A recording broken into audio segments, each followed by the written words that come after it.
already changed the three. I didn't want to, but what's it like to finally making those debuts? it's a blessing. I mean, it's been a long process for me. It's been frustrating and tough process, but at the same time, you got to trust it. Each and every day, I just attacked it every day to try to get better, and now that day's here. I mean, I haven't played in so long, so man, it's gonna be a weird feeling tomorrow, but I'm happy. I'm happy it's here. Did it change your relationship with the game of basketball at all? Now, I never took the game for granted. I was always one that just wanted to be the best I possibly could, get everything out of this game I possibly could. But I mean, for being 28 years old, this being the first time I've ever been really hurt and had to sit down and make you appreciate it even more. And I definitely don't take it for granted. And this made me a better and better basketball player, a better person, mentally and physically. So it should be something special in 2018. Coming back. What did Isaiah do today?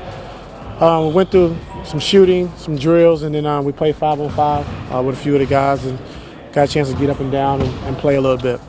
How do you look? He looked good.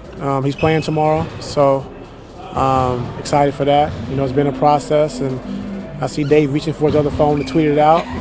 And you know, it's been a process, so you know, it's not going, you know, overnight. It's not going to happen. So he's been doing a great job of, you know, encouraging guys on the bench and you know, cheering for our guys, keeping our guys upbeat.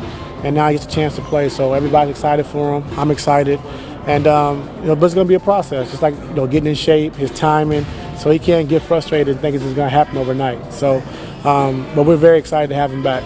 Follow-ups. What is the minute restriction for him? I'm not telling you that, but he has a minute restriction. Does this mean Boston's out of the question? Yeah, no back-to-backs. Yeah, no back-to-backs right now. So, excited to have him out there, but it's going to be a process. You know, just, you know, like I said, minute restriction, getting in conditioning, lineups, and different things like that. But we're excited. Will he start? Not tomorrow. Is the back-to-back thing something just for the short term, or is this something that you foresee? Not sure how long it's going to last, but it's going to be for, you know, for a little stretch until the medical staff says he's ready to go. So no back-to-backs. How do you think he has personally handled this process from the time you got to August? I think he's handled it well. You know, just being an ex-player, just, you know, when something's taken away from you that you love and you're out so long, and you know, guys are competing, you still can play, but you're hurt. You know, it's frustrating. And he's been itching to come back, been itching to play. Just hasn't been the right timing for our medical staff and for him. So it's been very difficult, but I think he's handled it well. And I think the closer he's got, the more frustrated he's got. So now the time is here, so we're excited.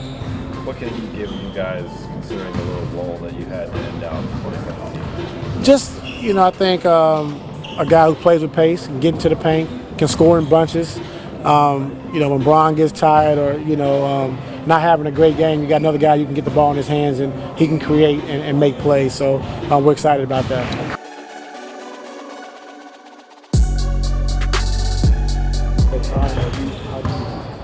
I mean, my hip is better, but I have no rhythm. I have no feel for the game right now. I've been out for so long.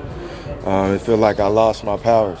So, like, even when we out there scrimmaging, I can move around and do what I want, but I just don't have my powers yet. So, with the games coming, it's going to give me opportunity to get my rhythm back, get my feel back, and it might take some time. But at the same time, the progress that I've made is all good and positive progress, and I'm excited about the opportunity to be able to get out there and compete. Being on the sidelines and being able to watch the guys, did it give you a feel for where you might fit and how you can best help the team? I'm a scoring guard, so I know how to put the ball in the basket, and they traded for me for a reason, and I was to play the game that I know how to play, and that's make plays, try to make the right play each and every time down, and score the ball. And I mean, those guys have welcomed me with open arms, and they've always said, even when we're scrimmaging today, like stop passing, man, like be you and be aggressive and look to score. So that always makes you feel comfortable that they want me to be who I am. That's all I can be. Because you weren't able to work so much on basketball skills and more on the mental side, I guess, with film breakdowns and stuff like that while you were out, do you feel like that helped you in a way that maybe you wouldn't have done in the past? I'm a student of the game, so I watch film Probably more than anybody. I mean, I love the game of basketball. I'm watching other teams. I'm watching film when I'm not even on the film, and I'm watching each and every night, just trying to see where I can fit in, trying to see what I can do as a guy on the bench, just watching and guys that things I can help out with. So, like I said, I'm a student of the game, and I try to get better at all aspects.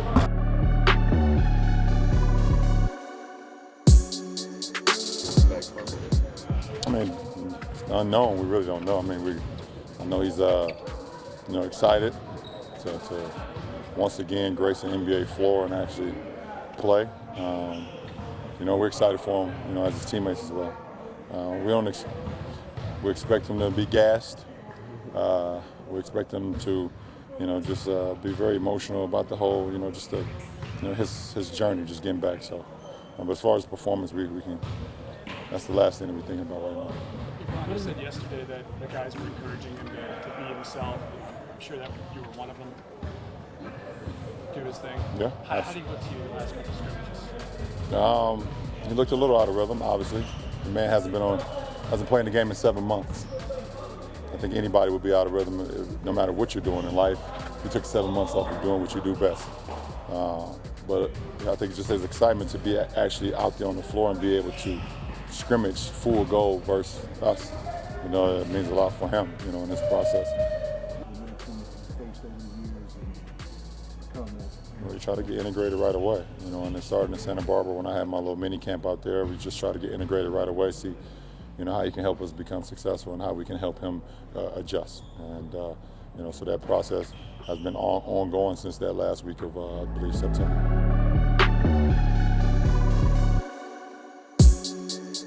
Man, the Toronto Raptors are good.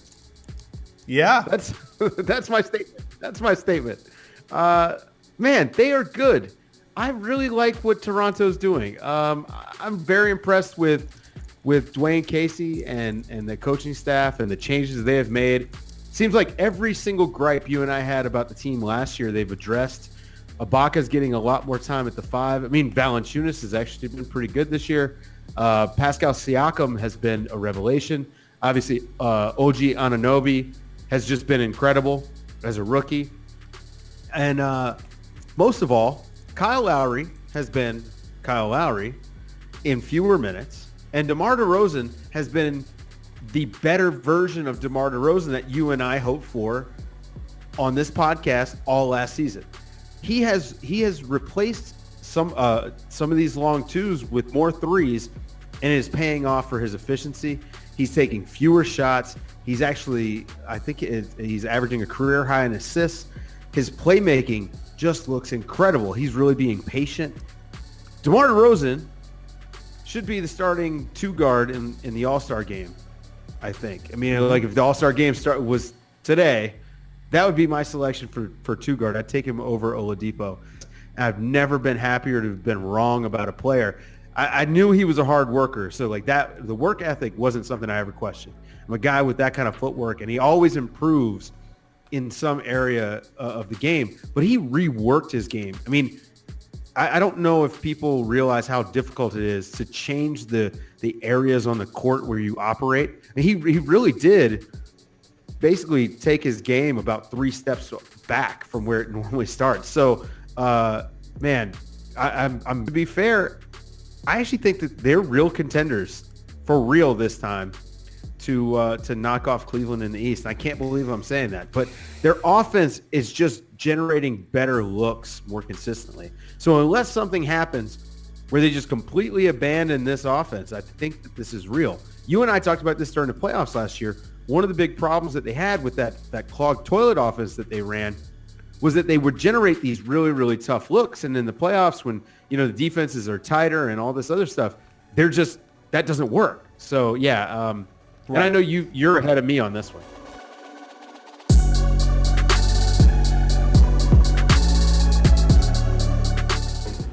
I think it's the lowest it's been in some years, and it pays off for nights like this, and it's great. So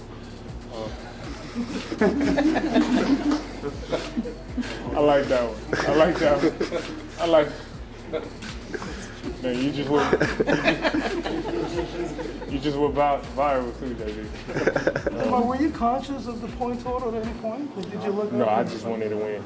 Honestly, I just kept looking at the score, trying to figure out how many possessions we had left, what we had to do, when we needed to stop, when we needed a bucket, when we needed something. You know, that's all I was caring about.